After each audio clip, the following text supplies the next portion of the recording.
Guys, welcome to my YouTube channel Gyan Jyoti कुंज में आपका स्वागत है। आज हम लोग पढ़ने जा रहे हैं वर्ष 2025-26 के प्रमुख राष्ट्रीय घटनाक्रम। हम लोग मार्च महीना का पढ़ेंगे, मार्च 2026 का पढ़ेंगे। जैसा कि एग्ज़ाम का समय सामने आ गया है। जुलाई में एग्ज़ाम होने वाला है बीपीएससी का, 72वीं बीपीएससी 72वीं का। इसी को नज़र में रखते हुए रिवीजन के थ्रू में ये क्लास लाई हूँ। जिसको अच्छा लगे वो लाभ इसका ले सकते हैं। चलिए स्टार्ट करते हैं आज का पढ़ाई। सिक्किम के मुख्यमंत्री प्रेम सिंह तगमा ने सिक्किम के पाक्योंग हवाई अड्डे का नाम वहां के एक स्वतंत्रता सेनानी त्रिलोचन पोखरेल के नाम पर रखने की घोषणा की। उन्हें सिक्किम का पहला स्वतंत्रता सेनानी माना जाता है। प्रधानमंत्री नरेंद्र मोदी सितंबर 2018 में इस हवाई अड्डे का उद्घाटन किया था। माइक्रोन टेक्नोलॉजी ने गुजरात के सानंद में दुनिया का सबसे बड़ा semiconductor clean room ATMP assembly, testing, marketing and packaging इकाई स्थापित किया, जिसका उद्घाटन प्रधानमंत्री नरेंद्र मोदी ने किया। यह भारत का पहला उन्नत ATMP मेमोरी इकाई है जो 5 लाख वर्ग फुट में बनाया गया है। प्रधानमंत्री नरेंद्र मोदी ने राजस्थान के अजमेर से 14 साल के लड़कियों के लिए राष्ट्रव्यापी ह्यूमन पैपिलोमा वायरस HPV टीकाकरण अभियान की शुरुआत की है। इसका उद्देश्य महिलाओं में होने वाले सर्वाइकल कैंसर का रोकथाम करना है। भारत के चीता पुनर्वास कार्यक्रम के तहत मध्य प्रदेश के कुनो राष्ट्रीय उद्यान में बोत्सवाना से 9 चीतों को लाया गया। इसके साथ ही भारत के चीतों को कुल संख्या बढ़कर 48 हो गई है।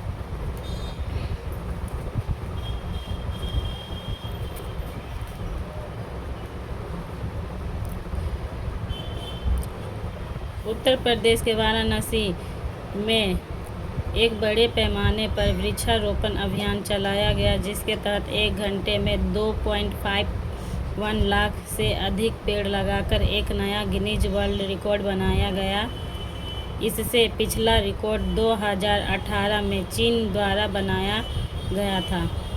मुंबई में भारत का पहला सक्षम कौशल सर्वेक्षण शुरू किया गया है, जो 18 से 40 वर्ष के आयु के युवाओं के कौशल का अध्ययन करने और उन्हें रोजगार योग्य बनाने के एक पहल है।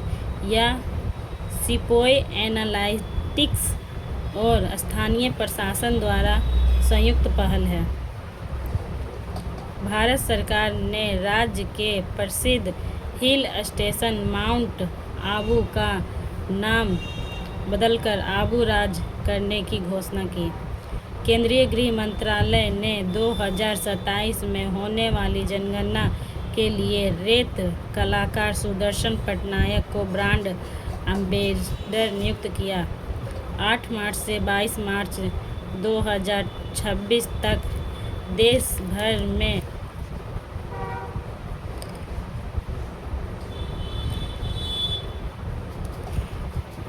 8 मार्च से 22 मार्च 2026 तक देश भर में राष्ट्रव्यापी अभियान जल महोत्सव 2026 का आयोजन किया जा रहा है, जिसकी शुरुआत केंद्रीय जल शक्ति मंत्री ने गुजरात के नवसारी से की। नई दिल्ली के प्रधानमंत्री नरेंद्र मोदी ने भारत की पहली ग्रीन मेट्रो का उद्घाटन किया। यह Majlis Park Maujpur Babarpur corridor pink line लगभग 12.3 किलोमीटर लंबा है, जो दिल्ली के कई शहरों के बीच सर्कुलर कनेक्टिविटी प्रदान करता है। हाल ही में असम ने अपने जीआई टैग प्राप्त कार्बी आंगलोंग अदरक की पहली खेप लंदन, यूके को निर्यात किया। विश्व वन्यजीव दिवस के अवसर पर भारतीय सेना, फायर एंड फ्यूरी कॉर्प्स और लद्दाख के वन पारिस्थितिकी और पर्यावरण विभाग ने वन्य जीव संरक्षण के उद्देश्य से एक समझौता ज्ञापन हस्ताक्षर किया। डेली एक पेज पढ़ेंगे तो बहुत जल्दी खत्म हो जाएगा। महाराष्ट्र सरकार ने दिव्यांग कल्याण सेवाओं को सुगम बनाने के लिए भारत का पहला पूर्णतः एकीकृत दिव्यांग सहायक पोर्टल को लॉन्च किया। भारतीय भूवैज्ञानिक सर्वेक्षण के द्वारा उत्तर प्रदेश के कालिंजर किला को राष्ट्रीय भू धरोहर का दर्जा दिया गया। इसका उद्देश्य भारत की भूवैज्ञानिक संरचनाओं के संरक्षण प्रदान करना एवं उन्हें वैश्विक पहचान दिलाना है।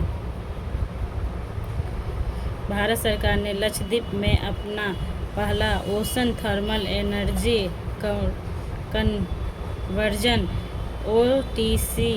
OTEC पायलट प्लांट शुरू किया, जो मुख्य रूप से कावारती द्वीप में स्थित है। विकासकर्ता पृथ्वी विज्ञान मंत्रालय के तहत राष्ट्रीय महासागर प्रौद्योगिकी संस्थान NIOT चेन्नई में है। उत्तर प्रदेश सरकार ने ग्रामीण क्षेत्रों में डिजिटल कनेक्टिविटी को बढ़ावा देने के लिए प्रोजेक्ट गंगा लॉन्च किया है। इसका उद्देश्य अगले 2 से 3 वर्षों में 20 लाख से अधिक ग्रामीण घरों में हाई स्पीड इंटरनेट पहुंचाना है। वर्ष 2027 में होने वाली जनगणना के लिए गृह मंत्रालय अमित शाह ने नई दिल्ली में 4 डिजिटल उपकरणों का सॉफ्ट लॉन्च किया। साथ ही शुभंकर प्रगति महिला और विकास में पुरुष का भी अनावरण किया। जनगणना 2027 2 चरणों में आयोजित की जाएगी, जो पूरी तरह डिजिटल रूप से संचालित की जाएगी। L&T फाइनेंस ने महिला उद्यमी को सहयोग प्रदान करने के उद्देश्य से स्फूर्ति कार्यक्रम की शुरुआत की है। इसके तहत मकान और व्यवसाय के लिए महिला ऋणकर्ताओं को विशेष छूट और वित्तीय लाभ प्रदान किए जाएंगे।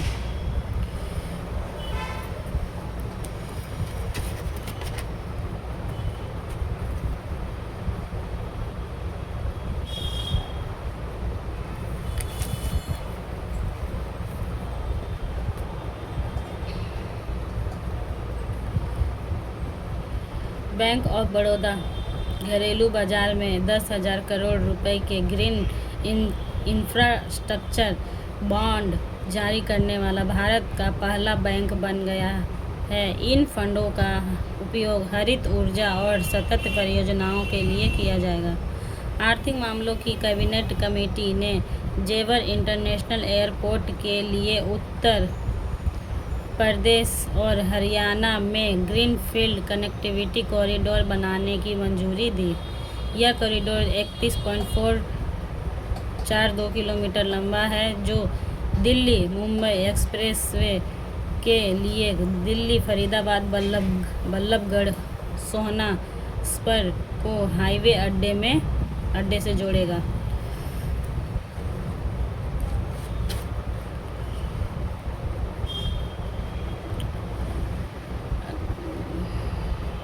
भारत में समावेशी विकास और सुलभता को मजबूत करने की दिशा में महत्वपूर्ण कदम उठाते हुए केंद्रीय न्याय और अधिकारिता मंत्रालय के अधीन दिव्यांग व्यक्तियों के सशक्तिकरण विभाग DPPWD ने श्रवण बाधित व्यक्तियों के सशक्तिकरण और अवसरों को गति देने के लिए कोएलिशन ऑफ द विलिंग के साथ एक ऐतिहासिक साझेदारी की। प्रौद्योगिकी कंपनी IBM ने भारत में अपना पहला इंफ्रास्ट्रक्चर इनोवेशन सेंटर बेंगलुरु में लॉन्च किया। इसका नाम संगम इंफ्रास्ट्रक्चर इनोवेशन सेंटर रखा गया है। हाल ही में आंध्र प्रदेश सरकार ने राज्य की घटती प्रजनन दर और बढ़ती वृद्ध जनसंख्या के चिंताओं के समाधान के लिए नई पॉपुलेशन मैनेजमेंट पॉलिसी के अंतर्गत दूसरे या तीसरे बच्चे के जन्म पर 25,000 आर्थिक सहायता देने की घोषणा की। भारतीय राष्ट्रीय राजमार्ग प्राधिकरण NHAI ने इसरो के राष्ट्रीय सुदूर संवेदन केंद्र NRSESC के सहयोग से national highway green cover index NHGCI 2025-26 जारी किया। यह रिमोट सेंसिंग के जरिए उपग्रह डेटा का उपयोग करके राष्ट्रीय राजमार्गों के किनारे हरियाली की निगरानी करती है। आज एक पेज पढ़े हैं दोस्तों, कल एक पेज पढ़ेंगे, डेली एक पेज पढ़ेंगे तो बहुत जल्दी ख़त्म हो जाएगा।